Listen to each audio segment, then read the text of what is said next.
తల్లి, నువ్వు మమ్మల్ని మా వంశాన్ని కాపాడే దేవతవని నాన్న నాన్నమ్మ అందరూ చెప్పారు. మా బావ ప్రాణాలతో తిరిగొచ్చాడు అన్న సంతోషం కన్నా బావ ఈ ఇంట్లో అడుగు పెట్టిన దగ్గర నుంచి జరుగుతున్న విషయాలు చాలా ఆందోళనగా కనిపిస్తున్నాయి. ఏం జరుగుతుందో, ఎందుకు ఇలా జరుగుతుందో అర్థం కావడం లేదమ్మా. మాకెవరికి అర్థం కాని ఈ సమస్యని నువ్వే పరిష్కరించాలమ్మా. పరిష్కరించాలి.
ఇప్పుడు నీ బావ రూపంలో ఉన్నది నీ బావ కాదు, ఓ మాంత్రికురాలు.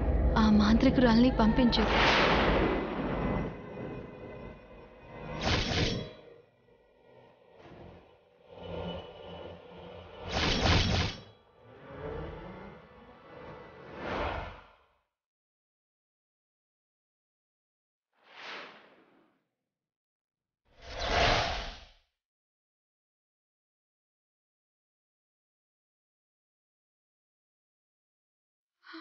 అంటే బ్రతికొచ్చాడనుకున్న నా బావ కాదా? నా బావ రూపంలో ఉన్నది ఆ దుష్ట మాంత్రికురాలా? ఆ దుష్ట శక్తిని నా బావ నుంచి తరమేస్తాను. నాకు మంచి మార్గం చూపించావు తల్లి.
రాక్షసుడిలాగా భయంకరంగా కనిపించింది.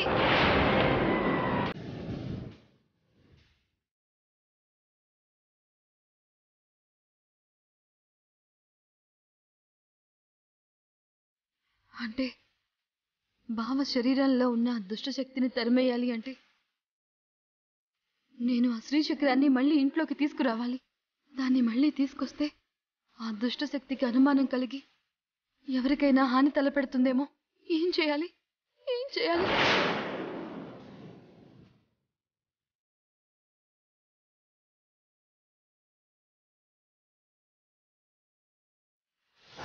अल्लाह मालिक है, शैतान का बच्चा तुम्हें खत्म करेगा। एको बेको, शैतान हाथ पकड़ के क्यों खींच रहे हो? आज मैं तुम्हारा अंत देखेगा।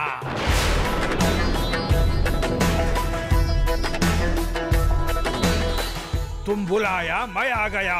ఫకీర్ గారు నేను మిమ్మల్ని ఎందుకు అర్జెంటుగా రమ్మన్నానంటే डरो मत, बोलो बेटी।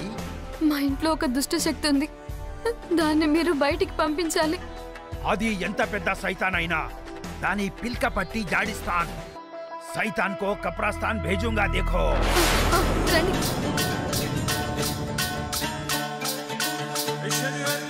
अरे ओ शैतान की बच्चा, कहाँ छुपा है? अरे आओ, बाहर आओ।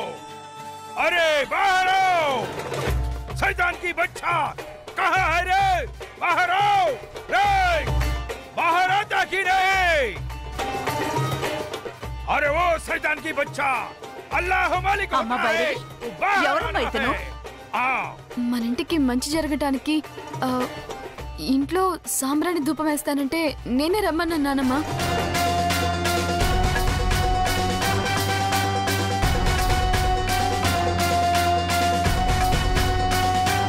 सब लोग सुनो, మీది ఇంట్లో అతి పెద్ద సైతాన్ ఉంది।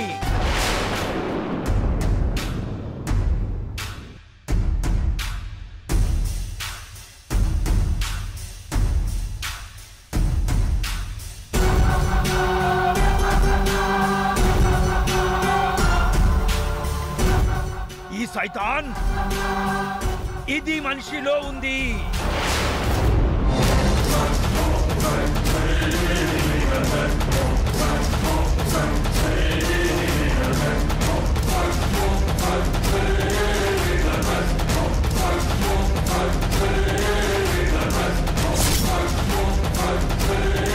నేను దేవుళ్ళని నమ్మనని చెప్పినప్పుడు ఈ ఫకీర్ని ఎందుకు తీసుకొచ్చావు? నీలో దుష్ట శక్తి ఉందని తెలుసు కాబట్టే తీసుకొచ్చాను బావా। ఈ సైతాన్ కి ఖతం కరుంగా, జాओ వెళ్ళిపో।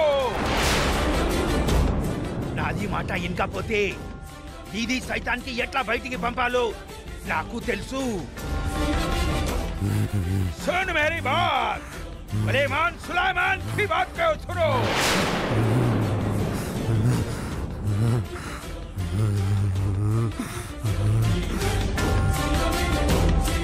अरे ओ शैतान, बैठ के रहा रात। अरे हाथ पकड़ा है, शैतान की बच्चा। हाथ छोड़, छोड़ रे, छोड़ रे, शैतान, छोड़ रे। अरे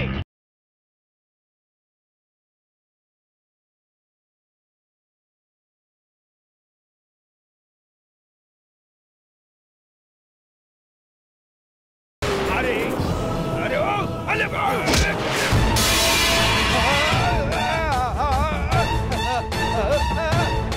या अल्लाह, अरे ये क्या कर दिया तूने?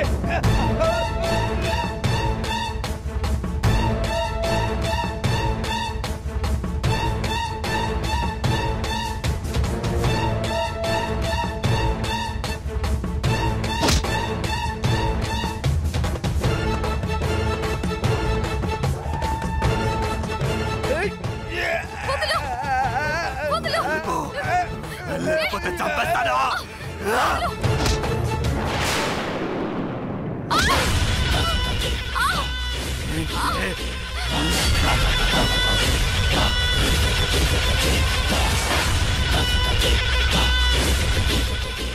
నేను నీ బావ శరీరంలో ఉన్నట్టు నీకు తెలిసిపోయిందా? అందుకే పిలిచావా ఆ ఫకీర్ గాన్ని? చెప్పు। ఇంట్లోకి రావడం కోసమే ఇంట్లో ఉన్న శ్రీచక్రం తీయించేశావని నాకు అర్థమైంది। నువ్వు నా బావ శరీరంలో నుంచి వెళ్ళిపో, వెళ్ళకపోతే ఏం చేయాలో నాకు తెలుసు। ఏం తెలుసే నీకు? ఏం తెలుసు?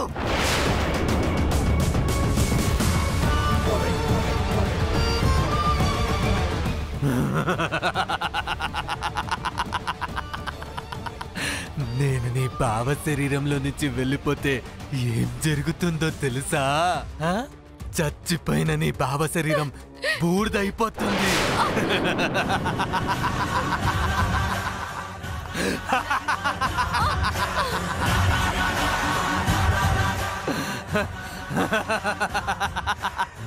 నువ్వు పూజ చేసే నాగమ్మే నీ బావను కాటేసి చంపేసింది।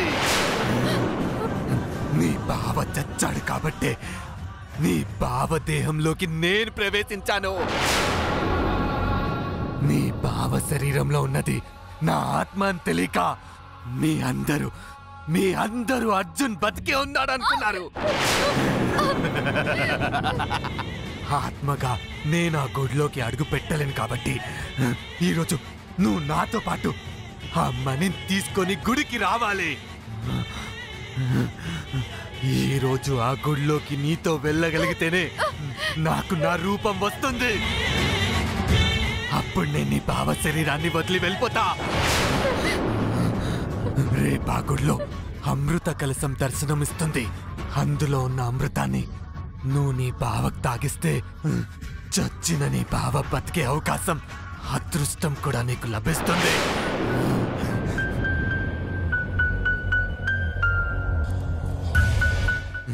లేదంటే నీ కుటుంబం మొత్తాన్ని ఇక్కడే శ్మశానం చేస్తాను.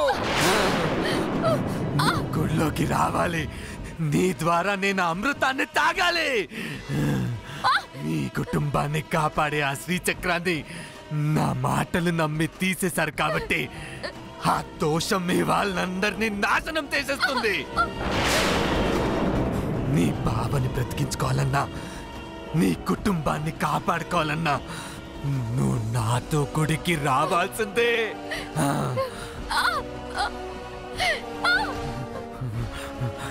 అర్థమైందా?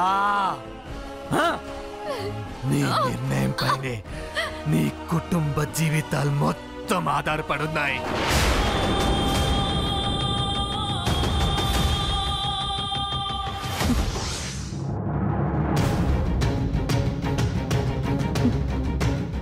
నా భక్తురాలైన భైరవి నా కారణంగానే తన భర్తని కోల్పోవాల్సి వచ్చింది.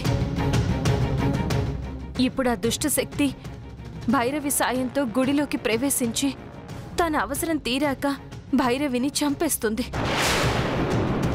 భైరవిని మనం ఎలా అయినా కాపాడాలి బావా.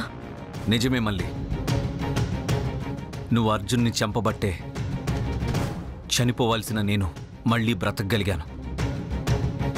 ఒక్క భైరవినే కాదు, తరతరాలుగా ఆ కృష్ణమనాయుడు కుటుంబం మనల్ని వాళ్ళు ఇంటి ఇలవేల్పుగా భావించి పూజిస్తున్నారు.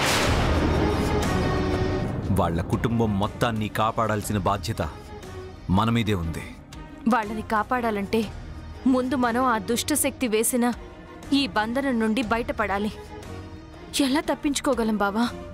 ఏదో ఒకటి చేసి తప్పించుకోవాలి మళ్ళీ.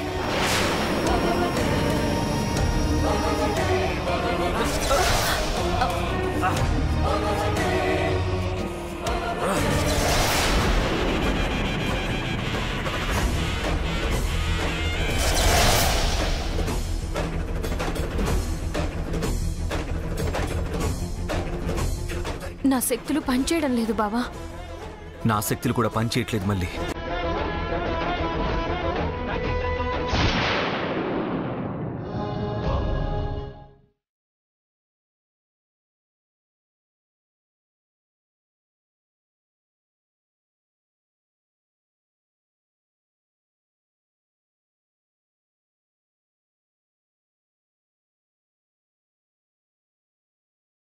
ఒక పక్క కూతురేమో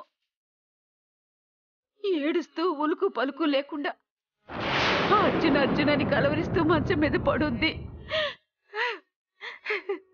ఇప్పుడేమో వీడి పరిస్థితి ఇలా ఉంది.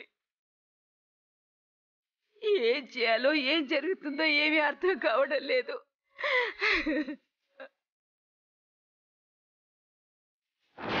వీళ్ళని చూస్తుంటే ఈ కొంపకేదో ముసలకం పట్టుకున్నట్టుగానే ఉంది. ఇలాంటి దరిద్రాల్ని చూసే బదులు వీళ్ళందరూ ఒకేసారి పోయుంటే ఏ దేవత గుడి ముందో 100 కొబ్బరికాయలు కొట్టి దరిద్రం వదిలిపోయిందని మొక్కు తీర్చుకునేదాన్ని. అయ్యో దేవుడా, ఈలోపు ఎన్ని విచిత్రాలు చూడాలో.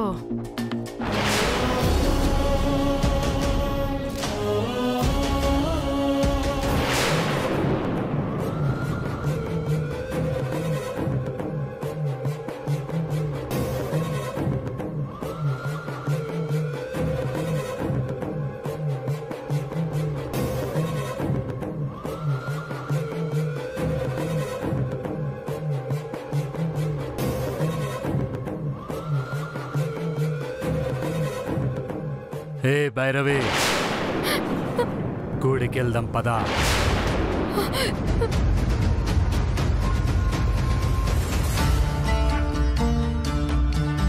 ఏంటలా చూస్తున్నావు? బయలుదేరు.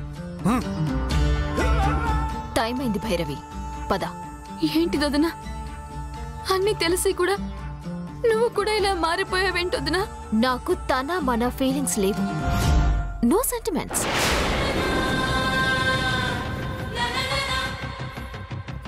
నాకు నా ఫార్ములా కన్నా నా ఫ్యామిలీ ఏం ముఖ్యం కాదు.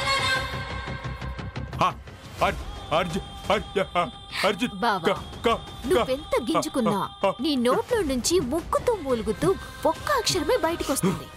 మరీ ఎక్కువ గింజుకుంటే నీ మాటతో పాటు కాలో చెయ్యో అన్ని పడిపోయే ప్రమాదం ఉంది.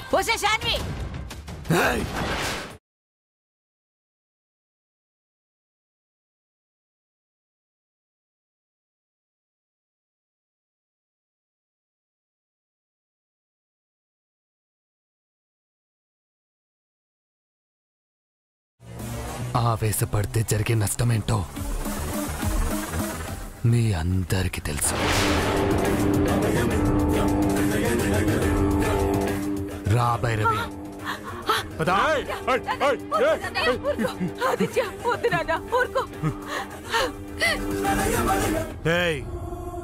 ఎవ్వరు అర్చి ఎక్కువ గోల చెయ్యొద్దు. ఏదైనా చెయ్యాలని చూస్తే పరిస్థితులు ఎలా ఉంటాయో మీ అందరికీ తెలుసు. భైరవి, మాట్లాడకుండా రా.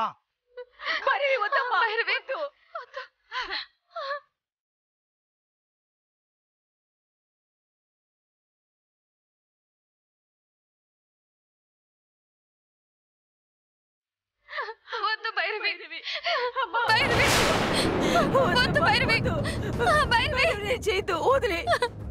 వద్దు భైరవి, చేయొద్దు. వద్దు భైరవి.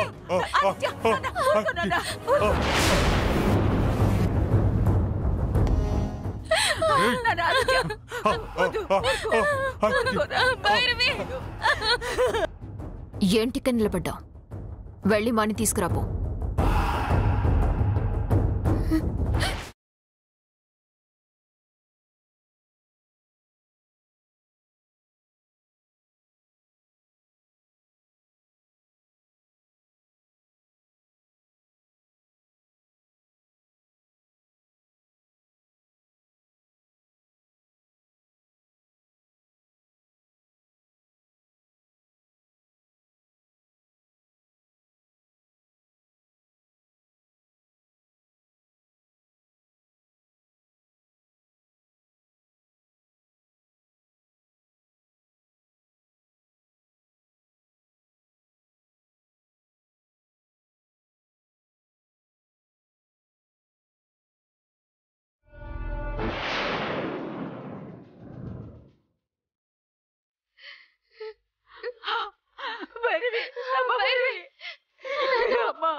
చెట్టంత కొడుకు పోయాడు. కన్న కూతురు చూస్తే చావు బతుకుల మధ్య ఉందమ్మా. మనవడు మాటరాని పరిస్థితిలో ఉన్నాడు. అసలు మరో మనవడు ప్రాణాలతోనే లేడని చెప్తున్నారు.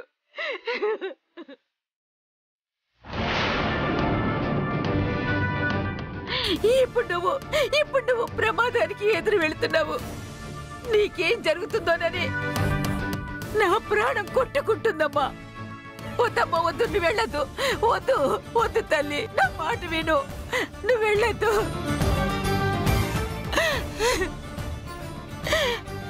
వద్దమ్మా, నువ్వు వెళ్ళొద్దు. నా మాట విను. వద్దు అమ్మా, నువ్వు వెళ్ళొద్దమ్మా. వద్దు భైరవి, వద్దమ్మా, వెళ్ళొద్దు. నా మాట విను తల్లి, నువ్వు వెళ్ళొద్దమ్మా. అయ్యో భైరవి, భైరవి.